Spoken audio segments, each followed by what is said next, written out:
Hola, en la siguiente lección vamos a comenzar a hablar acerca del concepto de la energía almacenada en el campo eléctrico, pero en esta lección vamos a tratar todavía un ejemplo acerca de la solución de problemas con valores en la frontera en donde aparecen medios dieléctricos. Y el ejemplo que vamos a ver va a ser en muchísimos sentidos similar a otros que ya hemos tratado previamente. En particular, el problema que trataremos ahora es muy similar a uno que ya vimos previamente, en donde se consideraba una esfera conductora que se sumerge en un campo eléctrico originalmente uniforme. Aquí vamos a hacer algo similar, es decir, vamos a suponer que se tiene una esfera que tiene un cierto radio que vamos a llamar A, como en otras ocasiones. En este caso vamos a pensar que este material que forma a la esfera es un dieléctrico que tiene una cierta constante K, y al decir que es un dieléctrico con una cierta constante dieléctrica K, estamos suponiendo que hay una relación lineal entre la polarización y el campo eléctrico.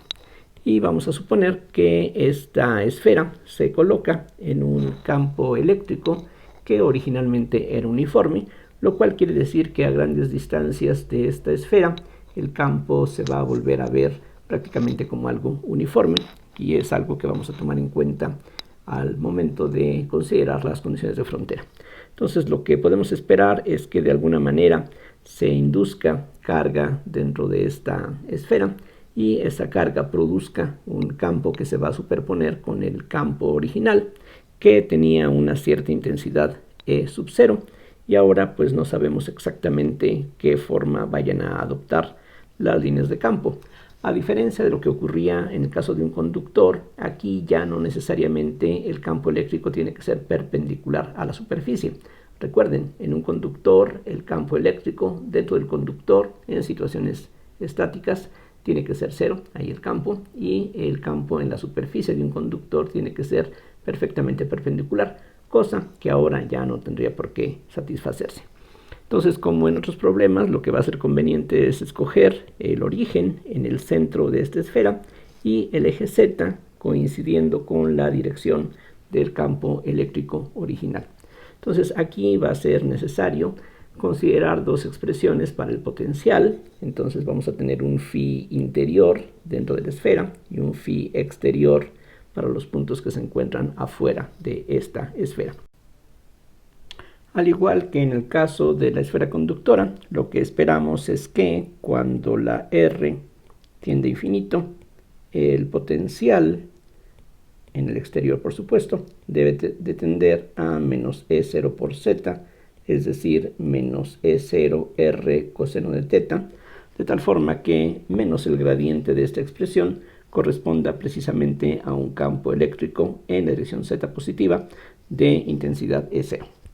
Entonces lo que hacemos es, utilizando aquí que la solución tiene que ser axialmente simétrica, precisamente hemos escogido el eje Z de esta forma para que las rotaciones alrededor de dicho eje dejen invariante el problema. Entonces la phi en el exterior en principio tendría que expresarse como una serie en los polinomios de Legendre, pero de esa serie solamente las potencias positivas que podemos aquí tener corresponderían a n igual a 0 y a n igual a 1. Entonces aquí voy a utilizar una a sub n sobre r a la n más 1 por p sub n del coseno de teta.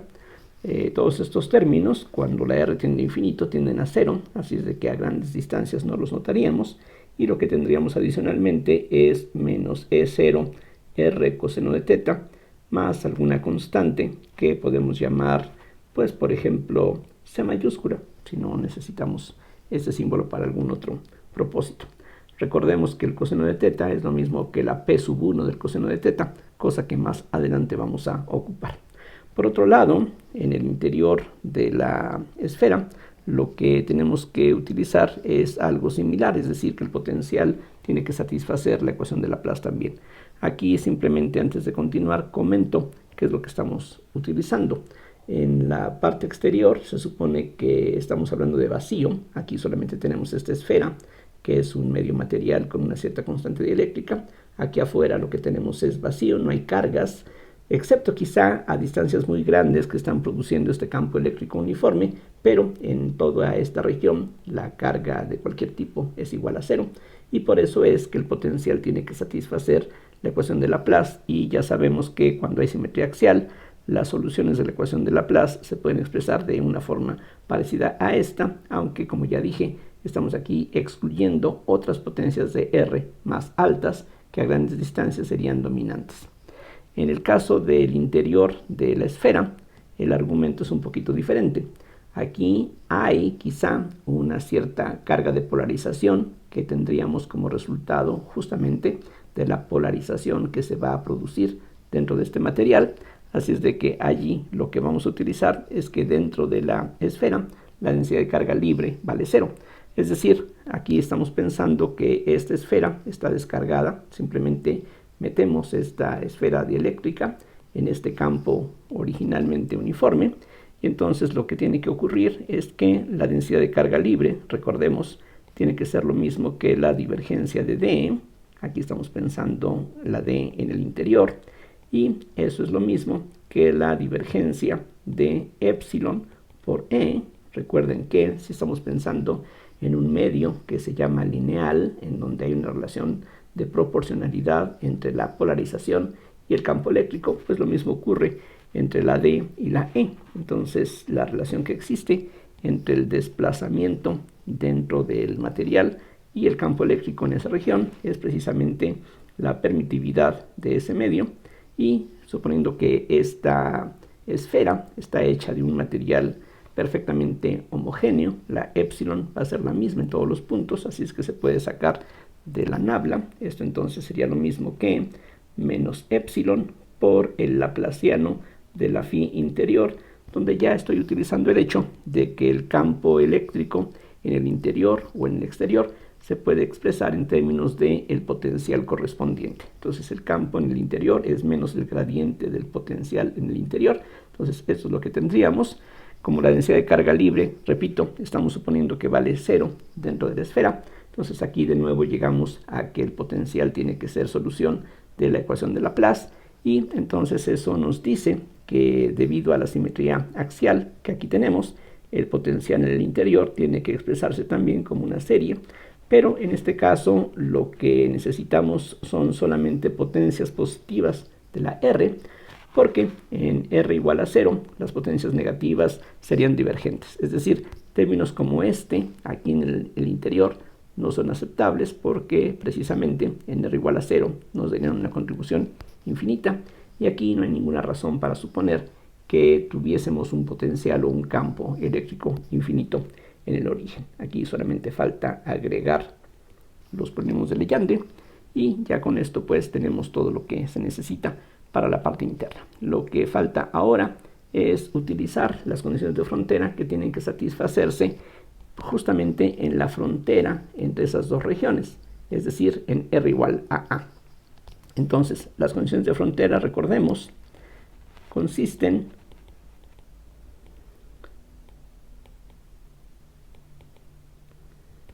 entonces aquí estamos pensando que la frontera es R igual a A. Esas condiciones son, por una parte, que la componente tangencial del campo eléctrico tiene que ser continua. Entonces las condiciones de frontera en R igual a A son E tangencial continua. Y en este caso, eso quiere decir que la componente en la dirección θ es la que tiene que ser continua. Y por otro lado, como estamos suponiendo que no hay carga libre en la superficie, de hecho no hay carga libre aquí por ningún lado cerca del origen, entonces la componente normal de D tiene que ser continua. Entonces las condiciones de frontera son que la ET sea continua y D sub n, la componente normal, también sea continua. Y en este caso eso quiere decir que lo que estamos aquí requiriendo es que la componente radial sea continua. Bien, comienzo por la parte que se refiere a la componente tangencial, es decir, la componente en θ. Entonces lo que tenemos es que, recordando que la expresión para el gradiente de una función en coordenadas esféricas es esta, la parcial de phi con respecto a r por un vector unitario radial más 1 sobre r por la parcial de phi con respecto a θ por un vector unitario en dirección θ, más algo que aquí no vamos a necesitar, que es 1 sobre r seno de θ por la parcial de phi con respecto al ángulo azimutal por un vector unitario en la dirección azimutal. Entonces la componente en la dirección tangencial tendría que ver con esta componente solamente, es esa componente, y como el factor 1 sobre r sería el mismo tanto para la parte de afuera como la parte de adentro de la esfera, entonces esta condición se reduce a que la derivada de phi interior con respecto a θ en r igual a tiene que ser lo mismo que la derivada de la phi exterior con respecto a θ evaluada en r igual a. Entonces aquí arriba tenemos las expresiones para los potenciales. Este es el potencial en el exterior, este es el potencial en el interior. Recuerden, tenemos aquí una doble infinidad de coeficientes constantes que tenemos que determinar. Entonces lo que hacemos es calcular las derivadas que aquí aparecen, y esta condición entonces equivale a decir que la suma, aquí suponiendo como es costumbre que podemos derivar término a término, entonces lo que nos queda es a sub n sobre a minúscula a la n más 1 por la derivada con respecto a θ de los polinomios de Legendre. En el siguiente término lo que tendríamos sería menos e0 por a por la derivada de P1 con respecto a θ del coseno de θ. Recuerden, aquí estamos usando el hecho de que el coseno de θ es el polinomio P sub 1. Conviene hacerlo así, escribirlo de esa manera, para poder compararlo o agruparlo con las otras derivadas que aquí tenemos previamente. El último término, que es una constante, desaparece, y todo eso tiene que coincidir con la derivada del potencial en la otra región, en la parte interna, y entonces lo que eso nos da es la suma desde n igual a 0 hasta infinito de b sub n por a la n por la derivada de p sub n del coseno de θ con respecto a θ. Entonces aquí lo que hay que tomar en cuenta es que la p sub 0 es una constante, vale 1 de hecho, así es de que esos términos con n igual a 0 que aparecen aquí y aquí de por sí van a estar ausentes, así es de que cualquier relación que nosotros podamos obtener de esta ecuación va a involucrar solamente a los polinomios p sub 1, p sub 2 en adelante.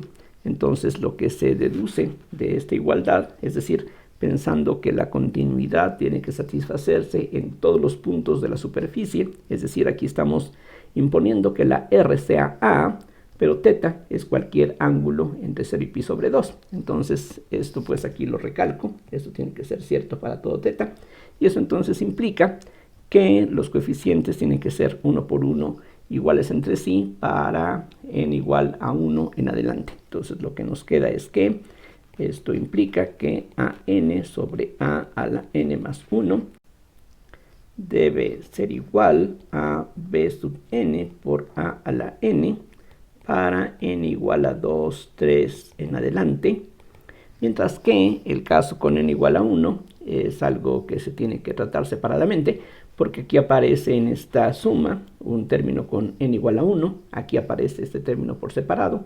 Entonces para ese caso tenemos una ecuación especial que dice esto, que a1 sobre a cuadrada menos e0 por a tiene que ser igual a b1 por a simplemente. Entonces esas son las condiciones que se deducen de esta primera relación, y ahora lo que hace falta es ver qué otras condiciones se obtienen a partir de la continuidad de la componente radial de la d. Entonces lo que usamos ahora es que para la d en el exterior, esto es simplemente E sub 0 por el campo eléctrico exterior, o sea, menos E0 por el gradiente de la phi exterior, mientras que la D en el interior sería epsilon por la E en el interior, que equivale a K por epsilon 0, por menos el gradiente de la phi en el interior. Entonces lo que necesitamos es fijarnos en la componente radial de cada uno de estos campos vectoriales en la superficie de la esfera. El factor menos epsilon 0 se puede cancelar, y entonces lo que se obtiene a partir de aquí es que la parcial de la phi exterior con respecto a R, en R igual a tiene que ser igual a la K por la parcial de la phi interior con respecto a R, y después de que hemos derivado con respecto a R, hay que evaluar en R igual a. Entonces, repito, esta condición viene de imponer la continuidad de la componente radial de la D, que en este caso es lo mismo que la componente normal a la superficie que divide los dos medios, y en esa superficie no hay cargas libres depositadas, y por eso es que esta continuidad tiene que cumplirse. Entonces, lo que hacemos es regresar a las expresiones que teníamos previamente. Entonces, del lado izquierdo, lo que obtenemos, si recordamos la expresión para el campo, para el potencial exterior, entonces aquí la tenemos a la vista, la formulita. Entonces, eso nos lleva a que la suma desde n igual a 0 hasta infinito de menos n menos 1 por a n sobre a la n más 2 por p sub n coseno de teta menos 0 por p1 del coseno de teta. Otra vez escribo el coseno como p sub 1. Eso tiene que ser igual a la constante dieléctrica de la esfera por la serie desde n igual a 0 hasta infinito de n por bn por a la n menos 1 por p sub n del coseno de teta. Y nuevamente esta relación tiene que satisfacerse en todos los puntos de la superficie. Entonces estamos usando esta condición, sustituyendo las fórmulas que están aquí encerradas en color verde. Entonces eso nos lleva a esta relación, y de nuevo utilizando la independencia lineal de los polinomios de Legendre, que es algo similar a lo que ya usamos aquí arriba. De hecho, no lo recalqué, pero bueno, aquí estamos empleando que las derivadas de los polinomios de Legendre, quitando el caso n igual a 0, recuerden, p sub 0 es una constante, su derivada vale 0, así es que ya sabemos, cualquier vector igual a 0 no puede ser parte de un conjunto linealmente independiente, pero las demás derivadas de los polinomios sí forman un conjunto linealmente independiente, cosa que no hemos demostrado aquí explícitamente, pero bueno, como dije, es uno de los temas que se tratan en los textos o en los cursos sobre funciones especiales, que aquí, bueno, estamos simplemente suponiendo que se cumple. Entonces, de nuevo, tenemos que separar del caso de n igual a 2 en adelante, y lo que se obtiene entonces de aquí es que menos n más 1 por a n sobre a la n más 2 tiene que ser igual a k por n por p sub n por a la n menos 1, otra vez para n igual a 2, 3 en adelante, mientras que el caso con n igual a 1 se tiene que tratar separadamente. Aquí, cuando la n vale 1, tenemos un factor de menos 2, entonces tenemos que menos 2 a 1 sobre a cúbica menos 0, que es el otro coeficiente que tendríamos para P1 del lado izquierdo. Eso tiene que coincidir con la K por la N, que vale 1, por B1 por 1, simplemente. Y eso es todo lo que resulta de allí. Si ahora nos fijamos en esta ecuación que tenemos para los coeficientes a n y bn, y esta otra que también es válida para valores de n igual a 2, 3 en adelante, se puede ver que la única solución que se tiene para estos coeficientes es la trivial, cosa que se puede demostrar fácilmente. Vean ustedes, de la ecuación que tenemos aquí arriba, fácilmente podemos ver que de aquí tenemos que Bn es igual a An sobre a la 2n más 1, y si eso se sustituye en la relación que aparece aquí arriba, entonces eso nos lleva a que menos n más 1 por an sobre a la n más 2 es igual a la constante dieléctrica del material por la n, y en lugar de la Bn lo que vamos a tener es a sub n, y al simplificar este a la n menos 1 con este a la 2n más 1, lo que va a quedar simplemente sería un a la n más 2. Esta última ecuación entonces nos lleva a que an entre a la n más 2 que multiplica a nk más n más 1 tiene que ser 0. Y como el factor que aquí aparece no puede ser 0, lo que eso entonces nos dice es que todos los an son 0 para n igual a 2, 3 en adelante. Y eso implica que también b2, b3, b4, etcétera, tiene que ser forzosamente 0. Entonces aquí rápidamente obtenemos que A2, A3, etcétera, son 0. Lo mismo que B2, B3 y así hasta el infinito, lo cual es algo bastante agradable. Lo único que falta pues por determinar esencialmente son A1 y B1, que son las que van a determinar la expresión para los campos interior y exterior. Entonces hay que recordar que las ecuaciones que tenemos para A1 y B1 son estas que aquí señalo. Entonces pues es muy fácil combinarlas para encontrar los valores de estas constantes por separado.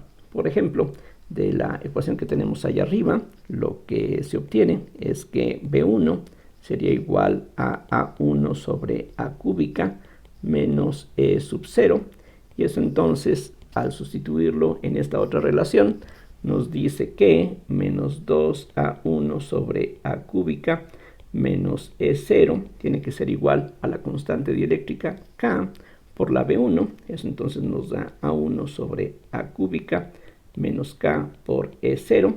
Y ahora, poniendo del lado izquierdo los términos que contienen a la A1 y del lado derecho a lo que contiene al campo E sub 0, obtenemos menos 2 menos K por A1 sobre A cúbica igual a E0 que multiplica A1 menos K. Por lo tanto, A sub 1 sería lo mismo que E0 por A cúbica por K menos 1 sobre K más 2. Una vez que tenemos ahí pues el valor de A1, podemos calcular el de B1. Eso entonces nos dice que B1 tiene que ser igual a E0 por K menos 1 sobre K más 2. Vean ustedes que este A cúbica desaparece. A eso hay que restarle E0. Y esto es lo mismo que E0 sobre K más 2, que podemos tomar como denominador común. Y en el numerador vamos a tener esta diferencia que se simplifica quedando K más 2 como denominador y en el numerador un factor menos 3. Ya con eso podemos regresar a las expresiones para los potenciales. Y entonces, recordando, por ejemplo, que el potencial en el exterior era de la forma la suma de 0 a infinito de a n sobre r a la n más 1 por p sub n del coseno de teta menos e0 por r coseno de teta más una constante. Como ya hemos visto, los coeficientes a2, a3, etcétera, son todos ellos 0. Solamente aquí queda un solo término que tiene precisamente este coeficiente. Entonces el resultado es E0 por A cúbica por K menos 1 sobre K más 2, eso vale A1, por P sub 1, que es el coseno de teta, entre R a la 1 más 1, es decir, R cuadrada, menos E0R coseno de teta más C. Entonces ya una vez podemos ver qué significa el resultado que aquí hemos obtenido. Este término, pues de hecho nosotros lo pusimos desde un inicio, otra vez corresponde al campo uniforme original.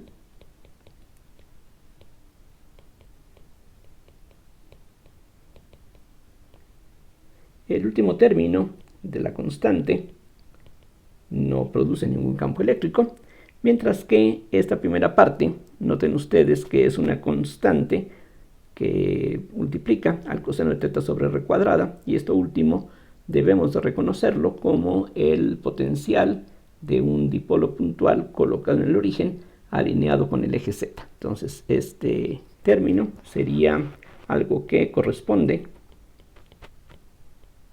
al campo de un dipolo puntual colocado en el origen, es decir, tiene esa forma exactamente. No quiere decir que tengamos realmente un dipolo puntual en el origen, sino que el efecto es justamente eso. Y ahorita vamos a entender un poquito más claramente por qué las cosas funcionan así. Por otro lado, el potencial en el interior lo habíamos propuesto también como una serie, en donde aparecían solamente potencias positivas de la R, de esta forma, pero ya vimos que el único coeficiente que es diferente de 0 es la P1. Aquí precisamente aparece el valor de esa constante. Entonces lo que tenemos es menos 3E0 sobre K más 2 por R a la 1, que es R, por P sub 1 del coseno de teta, que es el coseno de teta. Esto es lo mismo que menos 3E0 sobre K más 2 por la coordenada Z cartesiana. Y eso quiere decir, aquí muy fácilmente, que el campo eléctrico en el interior, que se obtendría tomando menos el gradiente de esta expresión, pues tiene que ser simple y sencillamente 3E0 sobre K más 2 por el vector unitario K. Es decir, el campo eléctrico dentro de esta esfera aislante es un campo uniforme en la misma dirección que el campo original, pero con una intensidad que se ve precisamente determinada por el valor de la constante. Si esta esfera estuviera rellena de agua destilada, ya sabemos, la K es del orden de 80, entonces lo que tendríamos sería algo así como 3 entre 82 por E0, es decir, el campo eléctrico dentro de la esfera sería algo casi 100 veces menor que lo que tendríamos sin la esfera. Si quitáramos la esfera o si la esfera estuviera vacía, recuerden que para el vacío la constante dieléctrica vale 1. En ese caso, entonces aquí tendríamos 1 más 2, que es 3. Esto se cancela. Entonces el campo en el interior sería el campo original. De hecho, en ese caso ya no habría diferencia entre interior y exterior. Y también en esa situación, si la esfera estuviera vacía, la K, repito, para el vacío vale 1. Esto desaparece, entonces no tenemos ningún dipolo puntual que se esté agregando al campo original. Entonces, esto además nos dice que la polarización que va a existir dentro de la esfera, precisamente por efecto de este campo externo que estamos aplicando, recuerden, eso es igual a la susceptibilidad eléctrica por el campo eléctrico. Entonces aquí lo que va a ocurrir es que tanto el campo eléctrico en el interior como la polarización que va a existir en el material van a ser uniformes. En ese sentido, el resultado que aquí estamos viendo coincide con lo que estuvimos tratando al final de la lección anterior. Habíamos visto que para una esfera uniformemente polarizada, el campo que se produce es el de un dipolo puntual colocado en el centro. Entonces aquí las cosas coinciden con lo que ya habíamos visto previamente, ya que estamos descubriendo que esta esfera, al exponerse a un campo externo, se polariza de una forma muy especial, con la polarización siendo perfectamente uniforme. Aquí hay que aclarar que no cualquier forma geométrica tiene esta propiedad. Si pusiéramos, por ejemplo, un cubo o una figura rectangular en un campo externo, es una relación como esta no se va a satisfacer. Aquí el caso de la esfera es bastante especial. Esto pues es un hecho afortunado que por desgracia no se repite para otras formas geométricas. Entonces aquí pues esto concluye el problema. Ya hemos determinado cómo es el campo adentro y afuera. Podemos hacer representaciones gráficas que nos indiquen qué es lo que está ocurriendo, y esto se puede encontrar en diversos textos, pero bueno, aquí la parte importante, insisto, es esto, que la esfera, aquí regresando al dibujo muy imperfecto original, entonces lo que estamos descubriendo es que dentro de la esfera vamos a tener un campo eléctrico uniforme, no cero, como ocurría en el caso de un conductor, y el campo aquí va a producir una polarización que va a ser también uniforme, dirigida a lo largo del eje Z. Entonces, bueno, con eso quiero concluir esta lección, y en la siguiente vamos a comenzar a hablar acerca de la energía en el campo electrostático, que va a aplicarse tanto para cuando tengamos cuerpos conductores como para el caso de dieléctricos que hemos estado tratando recientemente. Como siempre, por su atención, muchísimas gracias y hasta la próxima.